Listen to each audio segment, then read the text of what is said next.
Père, nous te remercions pour ta fidélité, nous te remercions pour ta parole, nous te remercions pour l'apôtre Paul que tu as inspiré à écrire sa première lettre aux Corinthiens. Tu vois le texte qui est devant nous ce matin, qui est long, qui n'est pas le plus simple à naviguer, non pas parce que le contenu est compliqué, mais sa manière de parler peut nous sembler un peu compliquée. Donc je prie que tu nous permettes tous de garder le fil conducteur de tout ce passage parce qu'il y en a un, que tu me permettes de parler clairement et que tu nous éclaires par ton esprit. Surtout ça, que tu nous convainques par ton esprit, que tu fasses de cette parole, ta voix qui est entendue, d'où vient notre salut et d'où vient au final toute notre fierté. Merci de nous donner des oreilles pour entendre ce matin. Au nom de Jésus-Christ, nous le prions. Amen. Donc, je vous invite à ouvrir vos Bibles à la première lettre de Paul aux Corinthiens au chapitre 3. On va commencer à partir du verset 1. Le passage est long. Aujourd'hui, il n'y avait personne de disponible pour faire la lecture du texte et ça tombe bien parce que en fait, j'avais compté déjà lire tout le texte pendant le message. Et donc, on va prendre vraiment petit à petit au fur et à mesure qu'on avance. J'ai discuté avec Loane, mon épouse, qui parlait tout à l'heure, vous l'avez vu. On discutait cette semaine un petit peu de nous-mêmes, de notre vie, de comment on va et ainsi de suite. Et au fil de notre discussion, j'ai laissé tomber un commentaire sans trop réfléchir, mais qui n'était pas sans ironie, étant donné le texte qu'on voit ce matin. On parlait de connexion, on parlait de notre vie, et j'ai dit, tu sais, je pense qu'en dehors de notre famille, en dehors de notre mariage, nos enfants, je pense que l'Église Connexion, c'est la seule chose vraiment substantive que j'ai faite de ma vie. La seule chose vraiment de valeur, entre guillemets, que j'ai faite de ma vie. Alors, avant de me contredire, vous ne me connaissiez pas avant. Vous ne me connaissiez pas avant l'Église Connexion. La seule personne qui pourrait me contredire ici, c'est bien Loane. Et elle comprenait ce que je voulais dire. Évidemment, ça ne marche pas exactement comme ça, mais c'était la première chose qui est sortie de ma bouche quand j'ai commencé à réfléchir aux grandes choses que j'avais faites de ma vie. Et au final, cette phrase a révélé qu'au moins une partie de moi souffre du même problème que Paul désire révéler dans ce passage. Et c'est un problème étonnant, parce qu'il ne s'agit pas d'une question intellectuelle, mais surtout d'une question de maturité et d'une question d'orgueil. Le problème principal qu'on a vu dans les 2 premiers chapitres de 1 Corinthiens, ce n'est pas le seul problème, on va en voir d'autres plus tard, mais c'est le premier, c'est que l'Église de Corinthe est divisée. L'Église s'est divisée. Les lignes de démarcation dans cette Église sont tracées très clairement autour des dirigeants qu'ils estiment. Tout ce que Paul dit dans le long passage qu'on va voir ce matin est centré sur ce problème. Il va dire des choses qui semblent être compliquées par moments, mais au final, son message ici n'a qu'une seule ligne de conduite. Et on voit cette ligne dès le début. Paul commence par un argument assez simple en faveur d'une vision lucide. Vision lucide d'abord des responsables de l'Église. Si vous vous souvenez, la semaine dernière, Paul a affirmé que ceux qui ont été sauvés par Christ ont la pensée de Christ. On l'a dit à la toute fin du chapitre 2. Alors, entendre Paul dire « nous avons la pensée du Christ », genre il parle à cette Église, nous avons la pensée du Christ, ça a dû les flatter un peu quand même. Parce que cette Église aimait l'idée qu'ils savaient ce qu'ils avaient besoin de savoir. Leur intellect, leur acuité philosophique étaient pour eux des sujets de fierté. Mais après, Paul les fait comprendre ce qu'il voulait vraiment dire. Bien que les Corinthiens ont la foi en Christ, eux, ce n'est pas le « nous » dont il parlait. Bien que les Corinthiens ont la foi en Christ, ils ne se conduisent pas comme des gens qui sont dirigés par l'Esprit de Christ. Lisons ensemble la partie du verset 1 du chapitre 3. Il dit « Pour ma part, frères et sœurs, je n'ai pas pu vous parler comme à des personnes dirigées par l'Esprit, mais comme à des personnes dirigées par leur nature propre, comme à de petits enfants en Christ. Je vous ai donné du lait, non de la nourriture solide, car vous ne pouviez pas la supporter. D'ailleurs, même maintenant, vous ne le pouvez pas, parce que vous êtes encore animés par votre nature. En effet, puisqu'il y a parmi vous de la jalousie, des disputes et des divisions, n'êtes-vous pas dirigés par votre nature propre? Et ne vous conduisez-vous pas d'une manière toute humaine? Quand l'un dit « moi je m'attache à Paul » et un autre « moi à Apollos », n'êtes-vous pas animés par votre nature? Alors, il faut remarquer que Paul ne nie pas que les Corinthiens sont en Christ. Il ne nie pas que ce sont vraiment des chrétiens. On a vu ça la toute première semaine de notre série. Il dit que ce sont des bébés, que ce sont des nourrissons dans la foi. Ils ne peuvent pas prendre de la nourriture solide, ils ont besoin du lait. Alors ça, en soi, n'est pas un problème. On n'a pas besoin d'être mûr dans la foi, d'avoir une foi vraiment mature pour que notre foi soit identique. Ce n'est pas ça la question. Le problème survient quand on pense être mûr alors qu'on ne l'est pas. Vous prétendez être spirituel, il dit, mais vous agissez d'une manière totalement humaine. Il dit au verset 3. Et si c'est le cas, si on est immature dans la foi, ce sera toujours visible. Alors Paul donne aux Corinthiens la preuve de leur immaturité spirituelle. Il dit au verset 3, il y a des jalousies, il y a des disputes parmi vous. Certains d'entre vous disent, je me rattache à Paul, et d'autres, je me rattache à Apollos, donc un autre enseignant que Paul connaissait, qui était bien connu. Et le fait même de tracer ces lignes-là, le fait même de le dire, est une preuve de votre immaturité. Il ne s'agit pas ici des désaccords théologiques. La division que créent les Corinthiens est totalement préférentielle, basée sur une opinion subjective de quel enseignant, de quel ministère est meilleur. Et c'est comme ça que le reste du monde fonctionne. C'est comme ça que le monde fonctionne sans Christ, en dehors de Christ. C'est comme ça que fonctionne la nature humaine. Et donc Paul va maintenant appuyer assez fort sur ce problème pour leur montrer pourquoi ce qu'ils font est tellement absurde. Il va parler spécifiquement de lui-même et d'Apollos, et il va utiliser plusieurs images différentes pour décrire ce que lui et Apollos font exactement. Verset 5.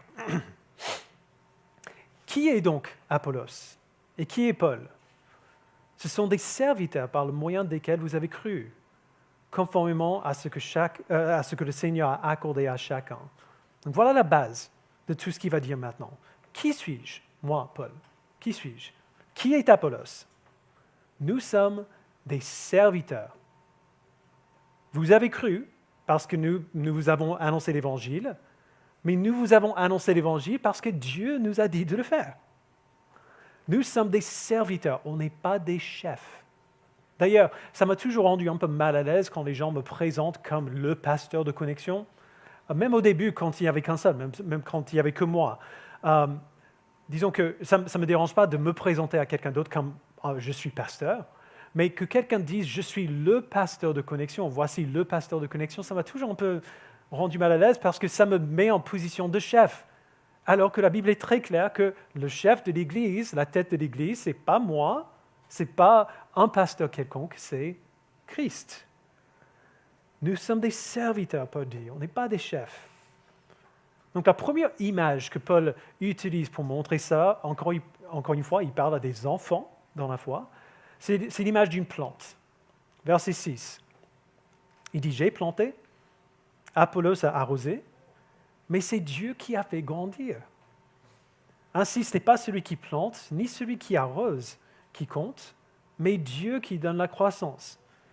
Celui qui plante et celui qui arrose sont égaux, et chacun recevra sa récompense en fonction de son propre travail. En effet, nous sommes ouvriers avec Dieu. Vous êtes le champ de Dieu, la construction de Dieu. Alors cette image, évidemment, est assez simple pour qu'un petit enfant puisse la comprendre. Les plantes ne poussent pas toutes seules. Et les jardiniers qui les plantent et qui en prennent soin, qui les arrosent, ne font pas pousser ces plantes. Genre, ils aident, ils travaillent, ils sont utiles dans le processus, mais d'un point de vue humain, on peut dire que c'est la nature qui fait pousser les plantes. d'un point de vue chrétien, biblique, c'est Dieu qui fait pousser les plantes. La croissance n'appartient pas à l'ouvrier. La croissance n'appartient pas aux serviteurs. Les responsables sont importants, oui, mais ils ne sont pas la source de la vie. Les Corinthiens se sont attachés à certains responsables qui les ont été utiles. On peut comprendre pourquoi. Les responsables qui nous ont aidés ont toujours de l'importance pour nous. Mais aucun responsable humain, ni Paul, ni Apollos, ni aucun autre, n'est la source de la vie. Alors il continue au verset 10 en donnant une autre image. Conformément à la grâce que Dieu m'a donnée, j'ai posé le fondement comme un sage architecte, et un autre construit dessus. Donc il parle de lui-même et d'Apollos. Cependant que chacun fasse attention à la manière dont il construit dessus, car personne ne peut poser un autre fondement que celui qui a été posé, à savoir Jésus-Christ. Donc dans cette image, l'image d'un bâtiment, on voit exactement la même chose. Un bâtiment ne se construit pas lui-même. Un fondement est posé, et puis d'autres personnes bâtissent peut-être dessus. Ce qui est important de garder en tête n'est pas qui construit, ou les méthodes ou les arguments qu'ils emploient pour construire, mais que celui qui construit bâtisse sur le bon fondement, qui est Jésus-Christ. Un bâtiment, le meilleur bâtiment du monde, le mieux construit du monde, construit sur les sables d'une plage, il ne va pas tenir. Vous connaissez peut-être un théologien qui s'appelle Don Carson, assez renommé. Il est professeur du Nouveau Testament. Il a écrit beaucoup de livres, cofondateur de The Gospel Coalition, donc Évangile 21 en France. C'est un enseignant conférencier de renommée mondiale. Son ministère a été très, très utile pour des milliers de personnes, moi y compris. Il serait facile de considérer le ministère de Don Carson, son bâtiment, entre guillemets, comme étant d'une qualité extrêmement élevée.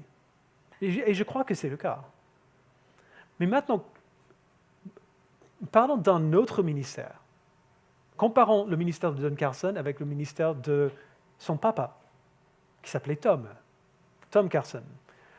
Tom Carson a servi comme pasteur parfaitement ordinaire, dans une église parfaitement ordinaire, près de Montréal, pendant plus de 60 ans.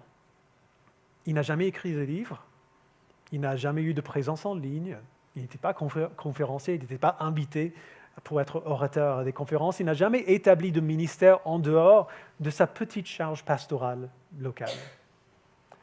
Et pourtant, son ministère a été fidèle, malgré les défis propres à son lieu et à son époque. Il a fidèlement prêché l'Évangile et il a discrètement pris soin des personnes qui étaient placées sous sa responsabilité. Quel ministère est de qualité supérieure? Celui de Don Carson ou celui de son père? C'est le genre de questions que posent les Corinthiens.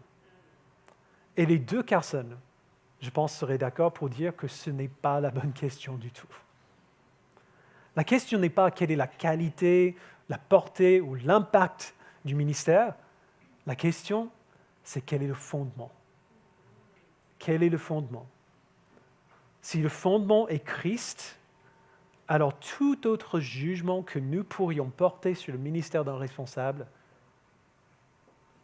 appartient à Dieu, et Dieu seul. Et c'est cela que Paul expose clairement après avoir plaidoyer pour une vision lucide des responsables, il le fait pour une vision lucide du ministère. Verset 12. Que l'on construise sur ce fondement avec de l'or, de l'argent, des pierres précieuses, du bois, du foin ou de la paille. L'œuvre de chacun sera dévoilée. Le jour du jugement la fera connaître, car elle se révélera dans le feu et l'épreuve du feu indiquera ce que vaut l'œuvre de chacun. Si l'œuvre que quelqu'un a construite sur le fondement subsiste, il recevra une récompense. Si son œuvre brûle, il perdra sa récompense.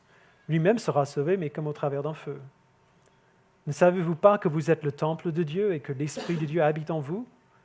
Si quelqu'un détruit le temple de Dieu, Dieu le détruira, car le temple de Dieu est saint et c'est ce que vous êtes. Alors, ces versets ont laissé beaucoup de personnes perplexes au fil des années. On a développé des théologies entières du salut, de la récompense finale, du paradis, du jugement autour de ces quelques lignes. Et même si certaines de ces théologies ne sont peut-être pas fausses, ce n'est pas le propos de Paul ici.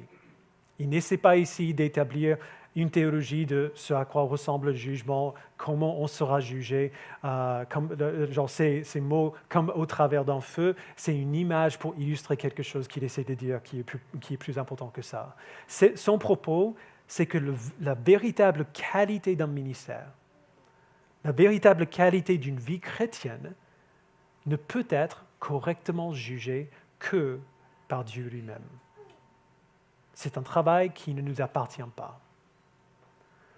Il serait facile de considérer le ministère de Don Carson comme un bâtiment, entre guillemets, qui est construit avec de l'or, ou de l'argent, ou des pierres précieuses, parce que son ministère a eu un impact assez profond sur beaucoup de personnes dans le monde entier.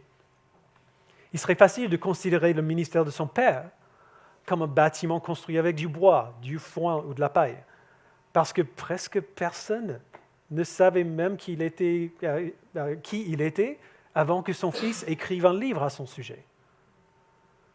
Mais ça ne marche pas comme ça. Ce n'est pas comme ça que ça marche. Des personnes dont les ministères ont eu un impact énorme ont parfois bâti sur d'autres fondements que Christ.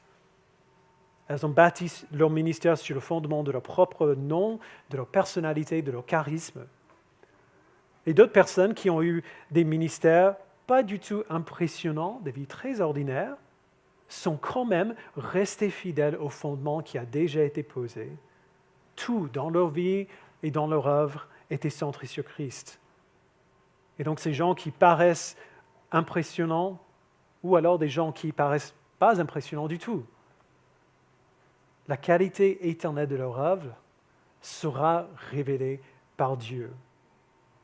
Certains responsables sont fidèles à l'Évangile et ils recevront une récompense pour leur œuvre. Alors Paul ne dit pas quelle sera cette récompense, il suggère ailleurs qu'au minimum ce sera la joie de voir le fruit de leur ministère, genre les personnes qui ont grandi en Christ à travers son travail après le retour de Christ. D'autres responsables ont placé leur foi en Christ, donc leur salut n'est pas en question, mais ils se trouvent détournés par d'autres préoccupations, par leur nom, par l'étendue de leur ministère. Ils seront sauvés, mais en fin de compte, la qualité inférieure de leur ministère sera révélée encore une fois par Dieu, le jour du jugement. Et d'autres encore, Paul dit, sont, comme on dit, des loups déguisés en brebis. Ils bâtissent de vastes ministères, mais servent en réalité à détruire l'Église, le temple de Dieu. Ou alors, ils bâtissent des tout petits ministères, influents dans leur petit cercle, et ils servent de ces ministères pour détruire le temple de Dieu. Ces personnes, Paul dit, seront jugées non seulement pour la valeur de leur, entre guillemets, de leur ministère, mais pour leur absence de foi et pour la manière dont elles ont égaré les autres. C'est facile de nous laisser perdre dans les détails ici, mais il faut faire un petit pas de recul pour voir ce que Paul essaie de faire. Il cherche à amener les Corinthiens à arrêter de regarder à l'horizontale et à lever les yeux vers Dieu, d'arrêter de regarder à leurs responsables pour leur identité, mais à lever les yeux vers Dieu. Dieu établit son Église sur le fondement de l'Évangile, sur le fondement de l'œuvre accomplie de son Fils Jésus-Christ. Et tout responsable qui bâtit fidèlement sur ce fondement est un serviteur, pas quelqu'un envers qui on doit une loyauté personnelle. Alors après cela, Paul fait ce qui semble être une transition étrange, mais ce n'est pas un changement de sujet. Il demande aux Corinthiens, ou il essaie d'aider les Corinthiens à avoir une vision lucide de l'orgueil.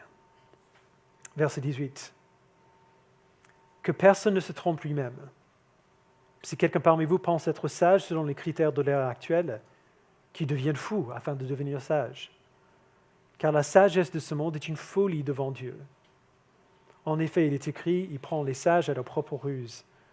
Et encore, le Seigneur connaît les pensées des sages, il sait qu'elles sont sans valeur. Que personne ne mette donc sa fierté dans des hommes, car tout vous appartient. que ce soit Paul, Apollos, Céphas, donc c'est Pierre, le monde, la vie, la mort, le présent ou l'avenir, tout est à vous et vous êtes à Christ et Christ est à Dieu. Les Corinthiens se divisent selon leurs propres idées de quel responsable est le meilleur. Paul, ou Apollos, ou Céphas, l'apôtre Pierre, ou d'autres encore.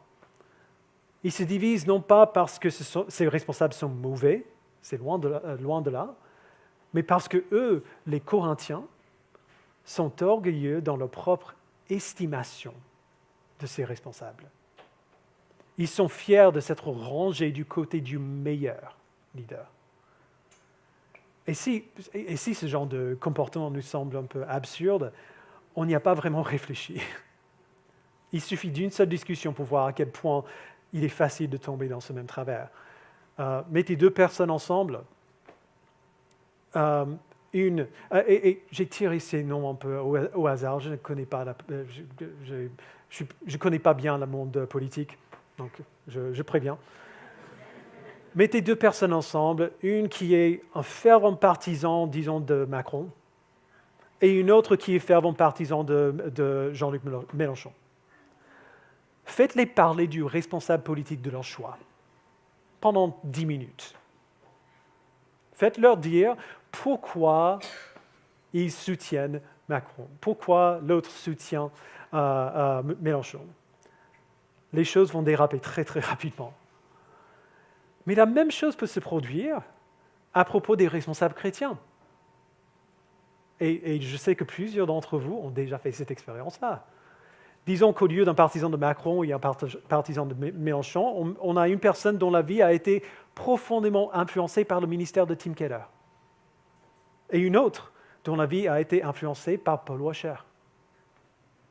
Deux responsables fidèles, beaucoup de personnes ont rencontré Christ à travers leur ministère, et pourtant, tous les deux ont des styles, des approches très différents. Un chrétien mûr va reconnaître la valeur des ministères des deux côtés, des deux hommes. Mais si les deux personnes dans la discussion sont immatures, alors là, l'orgueil va se manifester très rapidement. Ils vont commencer à montrer des signes de mépris évidents, non pas pour Keller ou Washer, mais l'une pour l'autre. Parce que comment l'autre peut-il penser que le ministère de Keller a plus de valeur que le ministère de Washer? Ou vice-versa. La sagesse humaine trouverait toujours des raisons de préférer un responsable à un autre, un ministère à un autre, une œuvre à une autre. Tim Keller est capable de raisonner avec les gens et de les amener à voir la logique fine de l'Évangile. Paul Washer annonce simplement l'Évangile, sans arrondir les angles. La sagesse humaine nous pousserait à préférer l'un à l'autre. Mais la sagesse de ce monde, on l'a déjà vu, est une folie devant Dieu. Et donc, à quoi est-ce que ça ressemble pour quelqu'un qui pense être sage selon les critères de ce monde, de devenir fou afin de devenir sage? Ça ressemble au fait de rejeter totalement ce type de raisonnement-là et de se souvenir que peut-être que Washer a planté et Keller a arrosé, mais que c'est Dieu qui donne la croissance. Ça ressemble au fait de mettre de côté toute forme de vantardise, parce que tout ce que vous avez, le monde, la vie, la mort, le présent, l'avenir, et oui, même les responsables par lesquels Dieu vous a amené à lui, toutes ces choses, ces personnes sont des dons que Dieu vous a faits. Vous êtes à Christ, Christ est à Dieu, tout est de lui et par lui et pour lui. C'est ça le propos de Paul ici, et c'est ce qu'il dit dans des termes très simples et très clairs à partir du début du chapitre 4. Donc chapitre 4, verset 1. Ainsi donc, on nous considère comme des serviteurs de Christ et des administrateurs des mystères de Dieu.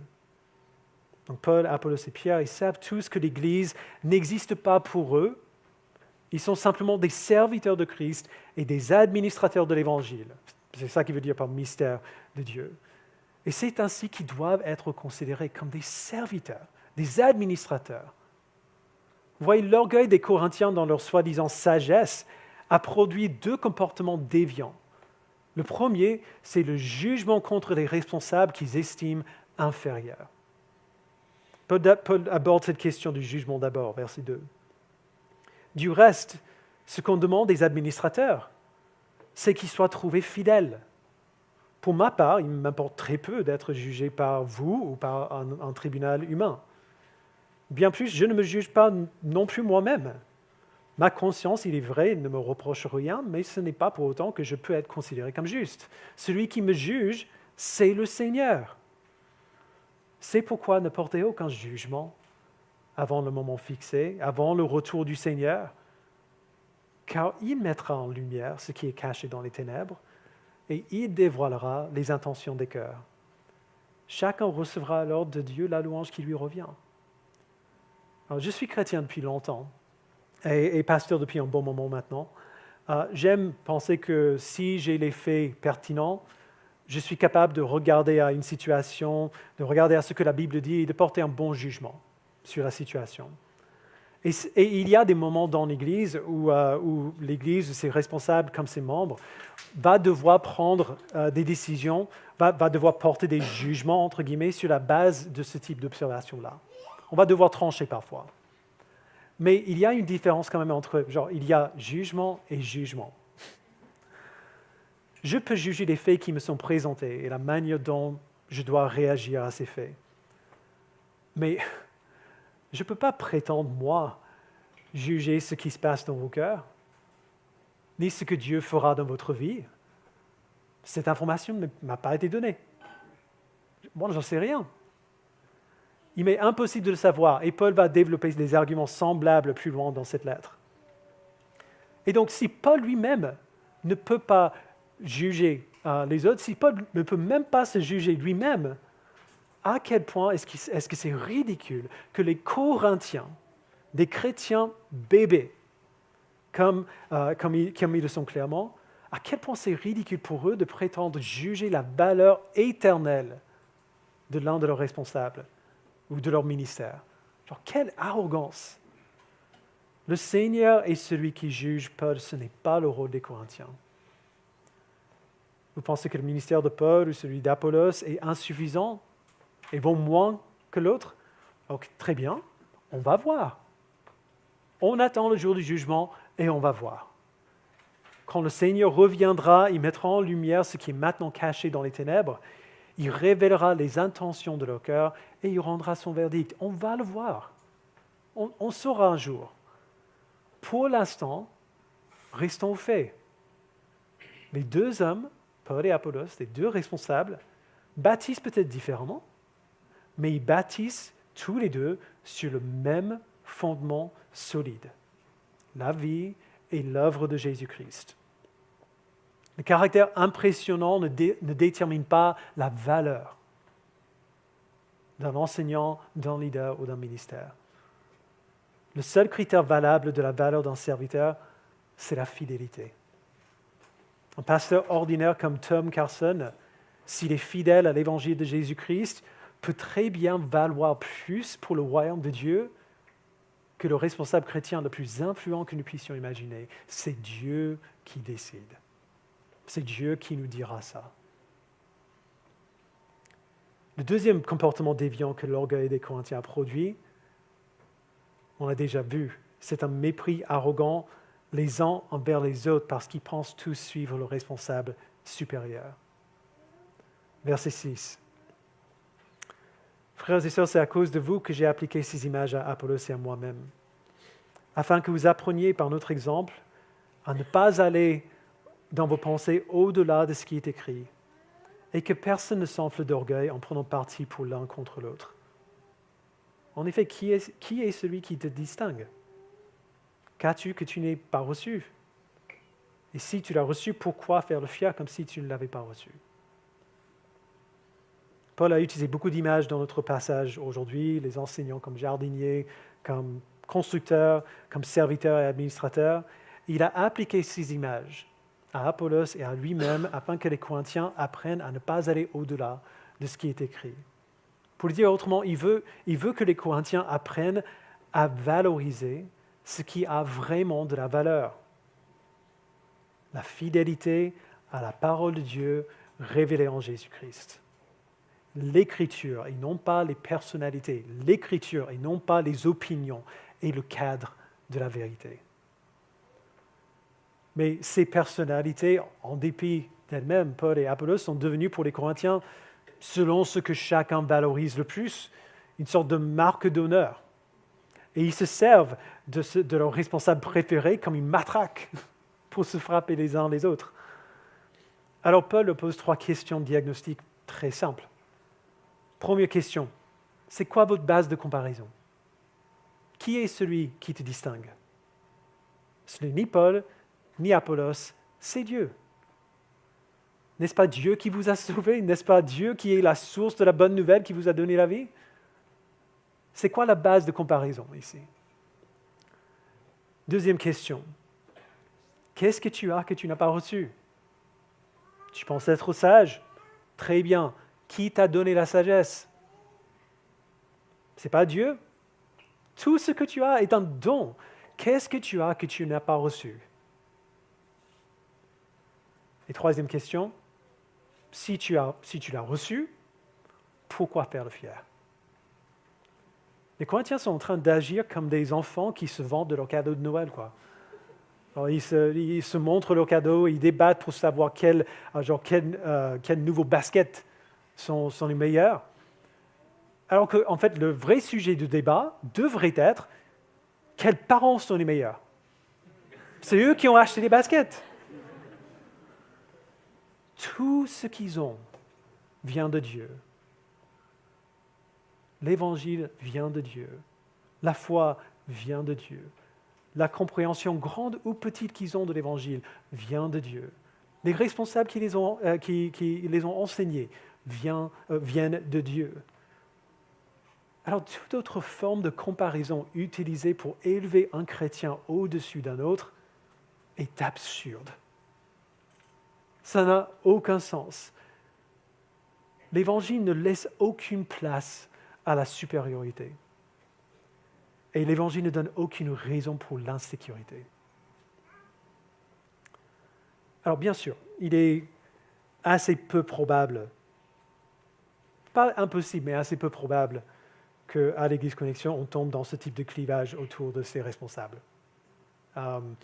Les anciens de cette Église, on est assez unis, même si on est très différents, chacun l'un de l'autre, on marche quand même au même rythme. Et la plupart des gens ici, vous le savez, à Connexion, je n'ai jamais eu vent de ce type de discussion que nous voyons à l'Église de Corinthe. Genre un débat entre ce qui est le meilleur ancien. Je n'ai jamais eu vent d'une discussion comme ça. Mais l'orgueil contre lequel Paul met en garde ici peut prendre d'autres formes quand même. Et c'est là où on veut terminer. Qu'est-ce que la maturité reconnaît? Si on est mûr dans la foi, qu'est-ce qu'on est capable de voir? On peut essayer, je donne un exemple, on peut essayer de juger l'Église selon la forme que prennent nos cultes. On a discuté jeudi à notre réunion d'anciens. Des gens se posent la question parfois, est-ce qu'on devrait par exemple permettre aux femmes de présider un culte? Est-ce qu'on est trop formel? Pas assez charismatique, pas assez libre. Il n'y a pas grand monde qui tape dans les mains ici. Qu'est-ce qui se passe? Est-ce que nos cultes sont trop longs? Est-ce qu'on est trop libre? Est-ce qu'on n'est pas assez liturgique? Alors, toutes ces questions sont légitimes et on veut être aussi fidèle que possible dans tous ces domaines. Ça se produit aussi à un niveau personnel, individuel. On peut se comparer à d'autres chrétiens en termes de connaissance ou de justesse théologique de ce qu'on a appris. Et ça peut être en positif ou en négatif. On ne le dirait jamais comme ça, mais que je suis formidable, moi qui en sais tellement plus que cet imbécile à côté de moi, qui ne sait pas tout ce que je sais. Ou alors que je suis nul, moi qui en sais tellement moins que ces génies qui connaissent la Bible par cœur. Ou alors encore, ça peut se produire sans comparaison du tout. Rien qu'en regardant les faits. On pourrait dire qu'en dehors de ma famille, l'Église Connexion est la seule chose substantive que j'ai faite de ma vie. Et alors?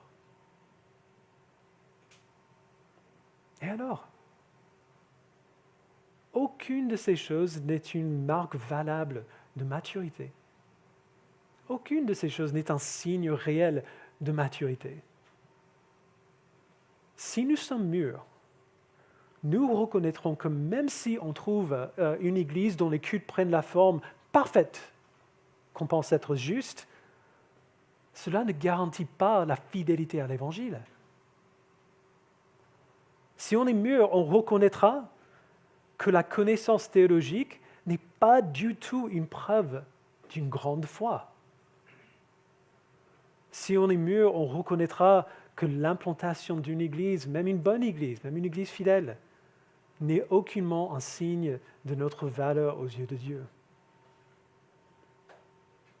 Si on est mûr, notre base de jugement ne sera pas de savoir si le bâtiment, entre guillemets, est construit avec de l'or ou de l'argent ou des pierres précieuses, ou avec du bois, du foin ou de la paille. Si on est mûr, on cherchera à s'assurer que le bâtiment est construit sur le fondement qui a déjà été posé, Christ et son œuvre.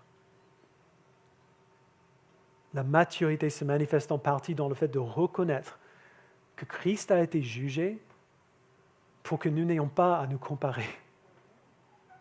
Christ a été donné pour que nous n'ayons pas à nous glorifier. Christ est le fondement pour que l'Église puisse enfin commencer à bâtir. Christ est le soleil pour que l'Église puisse être nourrie et croître. Nous regardons à lui et à lui seul pour notre identité, notre valeur, notre validation. Et lui seul, il suffit amplement. Le jour de son retour, je m'en fiche un petit peu de ce que Dieu dit. Pas je m'en fiche. Mais il m'est assez peu important de savoir ce que Dieu dira à propos de l'Église Connexion ce jour-là. Si je ne fais rien d'autre de substantif dans ma vie, ça ne change rien. La question qu'il va me poser, c'est sur quel fondement est-ce que tu as construit? Que ce soit dans le ministère, dans la famille ou dans ma vie.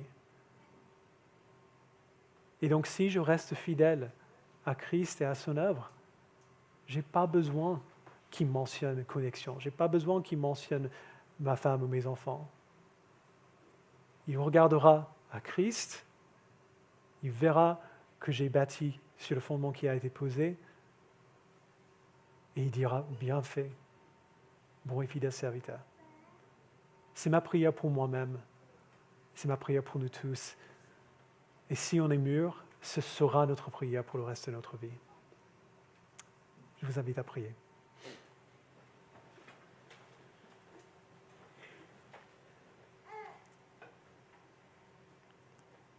Père, nous te remercions pour cette assurance que nous avons que c'est toi qui révéleras la qualité de l'œuvre de chacun. On peut entendre ça comme une menace, mais ce n'est pas du tout une menace. On sera avec toi. On aura la vie éternelle. Les récompenses ou les plus ou moins grandes récompenses qu'on pourrait avoir ne changeront rien à la joie éternelle que nous avons en toi de voir ta gloire et de contempler ton Fils pour toute l'éternité. Merci Père de nous avoir libérés de ce poids. Nous n'avons pas besoin de juger la qualité éternelle, la valeur éternelle d'un ministère quelconque, d'un responsable, les uns les autres, ou même la valeur éternelle de nos propres vies. C'est pas nous qui décidons ça, c'est toi. Alors merci de nous garder, de nous aider à garder les yeux fixés sur le fondement. Nous voulons être aussi fidèles que possible dans tous les domaines de notre vie. Mais aide-nous, Père, à ne pas perdre de vue sur quel fondement on bâtit. C'est toi qui nous as donné la vie. C'est toi qui nous as donné la foi. C'est toi qui nous as donné ton Fils. Tout est de de toi, par toi et pour toi. Aide-nous, Père, à construire sur le bon fondement et de reconnaître que notre seul critère de valeur, c'est la fidélité à toi. Au nom de ton Fils, nous le prions. Amen.